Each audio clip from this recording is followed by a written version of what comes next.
तो बच्चों आज हम लैंगिक जनन के बारे में पढ़ने जा रहे हैं। तो सबसे पहले हम पौधों में लैंगिक जनन पढ़ेंगे। तो पौधों में जो लैंगिक जनन होता है वो फूल के द्वारा होता है। तो आज हम पढ़ेंगे फूल पुष्प क्या होते हैं और उसके विभिन्न भागों का वर्णन करें, वह उसका नामांकित चित्र बनाएं। बच्चों ये क्वेश्चन बहुत इंपॉर्टेंट है और ये एग्जाम्स में कई बार आता है, तो आपने इसे अच्छे तरीके से समझ लेना है और इसे अपनी कॉपी में लिख भी लेना है। तो सबसे पहले हम पढ़ेंगे कि फूल क्या होता है। पुष्प, फूल एक जनन संरचना है। जनन संरचना बेटे हम पढ़ ही रहे हैं, लेसन का नाम ही हमारा है जीव जनन कैसे करते हैं। तो जनन संरचना का मतलब होता है वह संरचना जो कि जनन में मदद करती है। तो फूल जो है वो पौधों में जनन में मदद करता है। तो यह एक जनन अंग है फूल जो है। तो फूल एक जनन संरचना है जो पौधों में पाई जाती है और लैंगिक जनन में मदद करती है। क्योंकि बच्चों पौधों में लैंगिक जनन होता है। जैसे मैंने शुरू में आपको बताया कि जनन दो प्रकार का होता है, लैंगिक और अलैंगिक। तो इस जो पुष्प है इसमें कौन सा जनन होता है बच्चों? लैंगिक जनन होता है। तो सबसे पहले हम पुष्प के बारे में और उसकी संरचना के बारे में पढ़ेंगे। तो मैंने यहाँ पर एक बहुत ही आसान सा फूल का चित्र बनाया है। मैं आपको इसे अच्छे तरीके से समझा देती हूं ताकि आपको इसकी संरचना समझ में आ जाए और आप इसे बना सकें। तो बच्चों जो हमारा फूल है उसके 4 भाग होते हैं। कितने भाग होते हैं बच्चों? 4 भाग होते हैं फूल के। तो सबसे जो पहला भाग होता है बच्चों, पहला भाग जो बच्चों होता है फूल का, उसको बोलते हैं बाह्य दल। क्या बोलते हैं उसे? बाह्य दल। तो ये बच्चों ये बाह्य दल होता है। मैं आपको यहाँ पे नामांकित करके दिखाती हूँ इसको। ये बाह्य दल है। बाह्य दल का क्या कार्य होता है बच्चों? आपने फूल में देखा होगा जैसे कोई भी फूल होता है उसके नीचे ग्रीन कलर की हरे रंग की पत्तियां सी होती हैं जो कि फूल को बांध के रखती हैं। वो बाह्य दल होता है जिससे कि पंखुड़ियां जुड़ी होती हैं फूल की, उसको हम बोलते हैं बाह्य दल। तो इस तरह से ये पहला जो भाग है बाह्य दल होता है। दूसरा जो भाग होता है बेटे, आप सब देखते हैं कि फूल में हम कहते हैं पंखुड़ियां हैं। जो फूल की सुंदरता होती है पंखुड़ियों की वजह से ही होती है। तो पंखुड़ियां, जो पंखुड़ी होती है वो दूसरा भाग है जिसको हम दल भी बोलते हैं। तो दल और पंखुड़ियां एक ही बात होती है और ये फूल को सुंदरता भी प्रदान करती हैं। जैसे आपने देखा है गुलाब के फूल गुलाबी रंग के होते हैं, गेंदे के फूल पीले रंग के होते हैं। तो जो रंग होता है फूलों का वो इस दल की वजह से होता है। ये अलग अलग रंगों में होते हैं और ये फूल को सुंदरता भी प्रदान करते हैं। बच्चों इनका मेन कार्य क्या होता है फूल के अंदर? ये जो है ये कीटों को आकर्षित करते हैं क्योंकि इनके सुंदर रंगों को देखकर कीट आकर्षित हो जाते हैं फूलों की तरफ और इस तरह से वो परागण में मदद करते हैं। परागण क्या होता है बच्चों? आप अब सोच रहे होंगे। तो परागण अभी मैं आपको इस लेसन में बताऊंगी। तो ये लैंगिक जनन में मेनली मदद करते हैं। जो परागण होता है तो उससे लैंगिक जनन की क्रिया आसान हो जाती है। तो पहला है बाह्य दल, दूसरा है दल। तीसरा हिस्सा जो होता है बच्चों फूल का जो तीसरा पार्ट होता है उसको हम बोलते हैं पुंकेसर। पुंकेसर। और चौथा हिस्सा जो होता है उसको हम बोलते हैं स्त्री केसर। तो एक एक करके मैं आपको सबके बारे में बताती हूँ। तो सबसे पहले बाह्य दल जो मैंने अभी आपको बता ही दिया है। ये बच्चे जो रंगीन पंखुड़ियां होती हैं फूल की उनको क्या बोलते हैं हम? दल बोलते हैं, जो कि कीटों को आकर्षित करती हैं और किसमें मदद करती हैं? परागण में मदद करती हैं। बच्चों जो तीसरा हिस्सा मैंने अभी आपको बताया पुंकेसर, ये बच्चों पुंकेसर है। ये पुंकेसर होता है। पुंकेसर के एक्चुअल में 2 भाग होते हैं बच्चों। इस तरीके से हम इसको 2 भागों में डिवाइड कर लेते हैं। पुंकेसर के 2 भाग है। जो इसके ये जो मैंने आपको ये पर्पल कलर में बनाकर दिखाया है ताकि आपको अच्छे तरीके से समझ आ सके। इसमें आपको एक डंडी नजर आ रही होगी, इस डंडी को बोलते हैं तंतु। ये तंतु है और जो उसके ऊपर आपको ये नजर आ रहा है गोलाकार आकृति, इसको बोलते हैं बेटे परागकोश। परागकोश। तो बच्चों ये तंतु और परागकोश दोनों मिलकर कहलाते हैं पुंकेसर।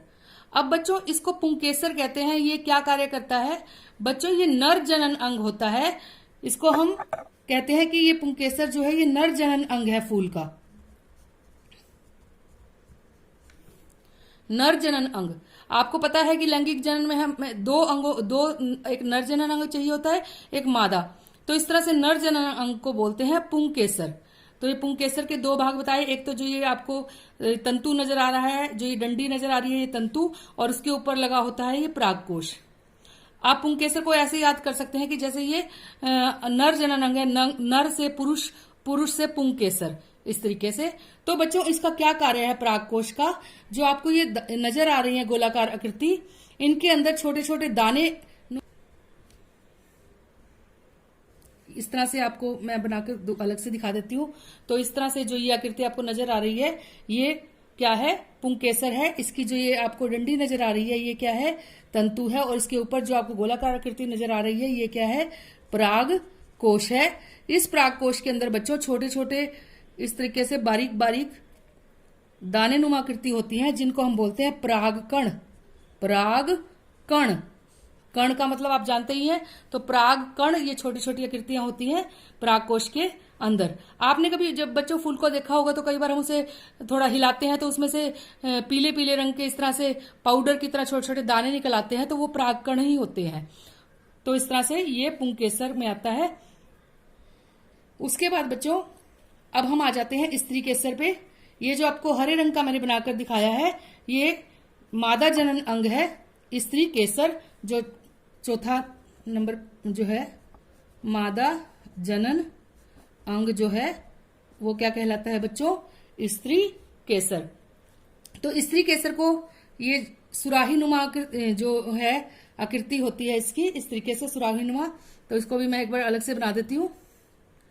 तो इसके ऊपर का ये फूला हुआ भाग होता है और इस तरह से इसमें से एक नलिका गुजरती है यहाँ तक, और नीचे से ये इस तरीके से मटकी से के आकार का, इस तरह से सुराही नुमा आकार का हम कह सकते हैं, ये है नीचे से। तो इसके भी 3 हिस्से होते हैं। जैसे पुंकेसर के मैंने आपको 2 हिस्से बताए, कौन कौन से बताए बच्चों, परागकोश और तंतु। इसी तरह से स्त्री केसर को हमने 3 भागों में बांटा हुआ है। सबसे ऊपर जो ये फूला हुआ भाग होता है, इसको बोलते हैं बच्चों वर्तिकाग्र। वर्तिकाग्र, तो ये वर्तिकाग्र है बच्चों। और जो बीच में जो आपको ये जो नलिका नजर आ रही है, इसको बोलते हैं वर्तिका। वर्तिका। और जो इस तरह से नीचे से नजर आ रही है आपको आकृति, इसको बोलते हैं अंडाशय। अंडाशय। और इस तरह से इन तीनों को मिलाकर बच्चों क्या बन जाता है, स्त्री केसर। तो इस चित्र में आपको दिख ही रहा है ये क्या है बच्चों, अभी आपको बताया अंडाशय, ये क्या है वर्तिका, और ये क्या है वर्तिकाग्र, और ये तीनों मिलाकर क्या कहलाते हैं, स्त्री केसर। इस तरीके से अब इनके बच्चों क्या कार्य है, मैं इनका तीनों का आपको कार्य एक एक करके बता देती हूँ। पहले आप बच्चों इसका चित्र देखकर बना लीजिए, मैं उसके बाद ही इसमें थोड़े आपको समझाऊंगी। अगर मैंने पहले समझा दिया तो बाद में आपको चित्र ड्रॉ करने में दिक्कत आएगी, तो इसलिए आप इसे पॉज करके आप ये चित्र पहले बना लीजिए। तो जब बच्चों परागण होता है, परागण में क्या होता है कि जो यहाँ से परागकण होते हैं वो पराग कोश से आकर वर्तिकाग्र पर गिरते हैं। यहां से आए और इस वर्तिकाग्र पर गिर, ये वर्तिकाग्र जो होता है बच्चों, ये चिपचिपी आकृति होती है। यहाँ पे ये चिपचिपा होता है इसमें पदार्थ, जिसके ऊपर परागकण आसानी से चिपक जाते हैं।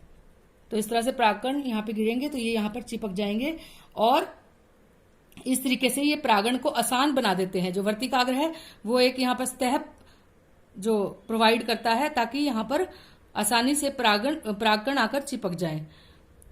अब बच्चों ये वर्तिका है, जो ये लंबी नलिका जैसी आकृति है वर्तिका, इसका कार्य क्या होता है बच्चों, जब यहाँ पर परागकण आकर गिरते हैं वर्तिकाग्र पर, तो ये यहाँ पर आकर अंकुरित हो जाते हैं, और अंकुरित होकर ये इसके अंदर से एक नली बना लेते हैं, नली जैसी आकृति इस तरीके से बना लेते हैं, और जिसको हम बोलते हैं पराग नली।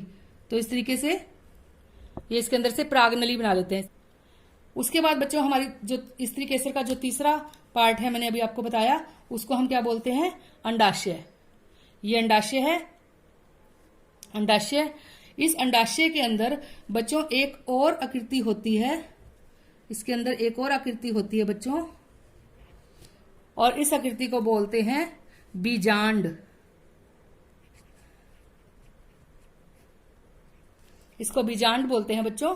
यहां पर ये आकृति होती है और इसी के अंदर बीज का निर्माण होता है। इसी के अंदर क्या होता है बच्चों, बीज का निर्माण होता है।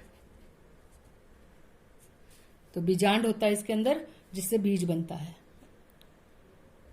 तो बच्चों एक बार मैं इसको फिर से आगे से बता देती हूँ आपको। यहां से मैं पढ़ के बता देती हूँ, मैंने लिखा हुआ है, आप इसको पॉज करके लिख भी सकते हैं। तो सबसे पहले हमने पुष्प की बात की है, मैं पहले बता दी परिभाषा। पुष्प के भाग, पुष्प के निम्नलिखित भाग होते हैं बाह्य दल, दल, पुंकेसर और स्त्री केसर। तो सबसे पहले क्या है बाह्य दल, जो मैंने अभी आपको बताया सामान्यतः हरे रंग का होता है, या फूल के अंदर वाले भाग की रक्षा करता है, जैसे मैंने अभी आपको बताया, क्योंकि ये फूल के बांध देता है तो उसकी रक्षा करता है। दूसरा क्या मैंने बताया दल, जिसको हम क्या बोलते हैं बच्चों, पंखुड़ी भी बोलते हैं। ये सामान्यतः रंगीन होती है, मैंने आपको बताया ही है कि ये रंगीन होती है ताकि फूल जो है कीटों को आकर्षित कर सके। तो यह कीटों को आकर्षित करती है, वह परागण में मदद करती है या परागण में सहायता करती है। तो बच्चों मैंने तीसरा हिस्सा आपको बताया, जिसको हम क्या बोलते हैं पुंकेसर। पुंकेसर यह नर जनन अंग होता है, ये मैं आपको पहले ही बता चुकी हूँ, क्योंकि लैंगिक जनन के लिए चाहिए नर और मादा जनन अंग। तो नर जनन अंग को बोलते हैं पुंकेसर, ये मैंने अलग से फिर से बनाया हुआ है यहाँ पे। तो इसके दो हिस्से मैंने आपको बताया, परागकोश और तंतु। परागकोश के बारे में मैंने बताया, इसमें परागकण होते हैं, मैंने आपको बताया ना, जो येलो कलर के दाने होते हैं छोटे छोटे, फूल को झाड़ने पे भी गिर जाते हैं, वो परागकण होते हैं, और जो अंकुरित होकर नर युग्मक बनाते हैं। तो ये नर युग्मक का निर्माण करते हैं अंकुरित होकर। उसके बाद क्या बताया तंतु। तंतु जो मैंने आपको धागे जैसी संरचना बताई, ये वाली संरचना। तो इस तरह से इससे धागे जैसी संरचना होती है, जिनके ऊपर परागकोश लगे होते हैं। तो इनके ऊपर ही देखो, आप देख सकते हो कि इसके ऊपर ही यहाँ पर परागकोश लगे हुए हैं। तो इस तरीके से ये धागे जैसी जो संरचना है, इनके जिनके ऊपर परागकोश लगे होते हैं, उनको हम बोलते हैं तंतु। तो आपको ये समझ आ गया होगा पुंकेसर। उसके बाद बात करते हैं बच्चों स्त्री केसर की। तो स्त्री केसर यह फूल का मादा जनन अंग है। इसके कितने भाग मैंने बताए बच्चों, अभी आपको 3 भाग बताए हैं। तो ये मैंने 3 भागों में इसको बांटा हुआ है। तो पहला भाग क्या है वर्तिकाग्र, दूसरा क्या है वर्तिका, और तीसरा क्या है अंडाशय। तो पहला भाग क्या है बच्चों वर्तिकाग्र। यह स्त्री केसर का सबसे ऊपर वाला फूला हुआ भाग होता है, जैसे मैंने अभी आपको दिखाया ही है। इस तरह से यहाँ पे भी मैंने बना रखा है। ऊपर का जो हिस्सा है ये क्या होता है वर्तिकाग्र होता है। यह चिपचिपा होता है, जिस कारण इस पर परागकण आसानी से चिपक जाते हैं, जैसे मैंने अभी आपको समझाया। उसके बाद वर्तिका, जो मैंने आपको बताया नली जैसी गिरती है ना, जो यह लंबी पतली नली होती है जो वर्तिकाग्र को अंडाशय से जोड़ती है। तो आप देख सकते हैं ऊपर वर्तिकाग्र है, नीचे अंडाशय है, बीच में इन दोनों को क्या कर रही है जोड़ रही है। और तीसरी संरचना क्या बताई बच्चों अंडाशय। यह स्त्री केसर का सबसे नीचे वाला भाग है, आप देख सकते हैं सबसे नीचे वाला भाग है, जिसमें बीजांड उपस्थित होता है। तो मैंने अभी आपको बताया ही था, इसके अंदर क्या उपस्थित होता है, यहाँ पर बीजांड उपस्थित होता है। इस तरह से निषेचन के बाद यह फल में विकसित हो जाता है। तो बच्चे जैसे मैंने आपको पहले बताया कि हम फूल में होते हैं 2 तरह के जनन अंग, एक तो नर जनन अंग और एक मादा जनन अंग। नर जनन अंग को हमने क्या नाम दिया था पुंकेसर, और मादा जनन अंग को क्या नाम दिया था स्त्री केसर।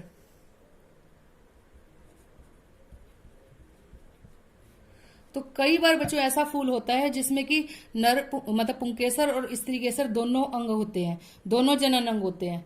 तो 2 जनन अंग होंगे तो ऐसे फूल को हम बोलेंगे द्विलिंगी पुष्प।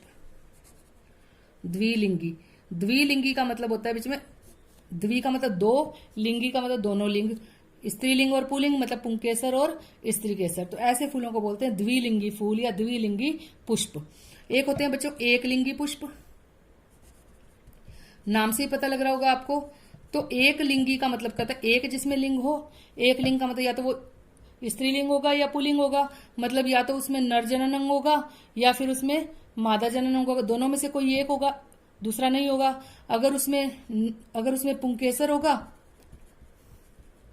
तो उसमें स्त्री केसर एक होगा तो एक नहीं होगा, और अगर ये नहीं होगा तो ये होगा। तो दोनों में से कोई एक होगा, उसको बोलते हैं एक लिंगी पुष्प। तो इस तरह से 2 तरह के पुष्प होते हैं, एक तो होते हैं द्विलिंगी। द्विलिंगी का एक और नाम है बच्चों, वो भी आपको पता होना चाहिए, उभयलिंगी पुष्प। तो उभयलिंगी या द्विलिंगी पुष्प होते हैं जिनमें दोनों तरह के नर जनन अंग और मादा जनन अंग होते हैं। और एक लिंगी पुष्प वो होते हैं जिनमें एक ही होता है, या तो पुंकेसर होता है या फिर क्या होता है स्त्री केसर होता है। तो मैंने यहाँ पे इनकी परिभाषा भी लिखी है, आप देख सकते हैं। तो एक लिंगी व द्विलिंगी पुष्प में क्या अंतर है। एक लिंगी वह फूल जिसमें केवल एक नर या मादा जनन अंग होता है, या तो पुंकेसर या स्त्री केसर, उन्हें एक लिंगी पुष्प कहते हैं, जैसे पपीता घी आदि। तो इसमें एग्जाम्पल पपीता और घी आपने याद करना है। द्विलिंगी पुष्प यह वह फूल होता है जिसमें नर व मादा दोनों जनन अंग होते हैं। और जैसे इसका एग्जाम्पल क्या है गुड़हल, पिटोनिया आदि। तो आप ये याद कर लेंगे। तो बच्चों, मैं होप करती हूँ कि आपको ये मेरा लेसन समझ आ रहा होगा। आप मेरी वीडियोस को लाइक और शेयर भी कर सकते हैं और मेरे चैनल को सब्सक्राइब कर लें ताकि आने वाली वीडियोस के बारे में आप लोगों को पता लगता रहे। Thank you.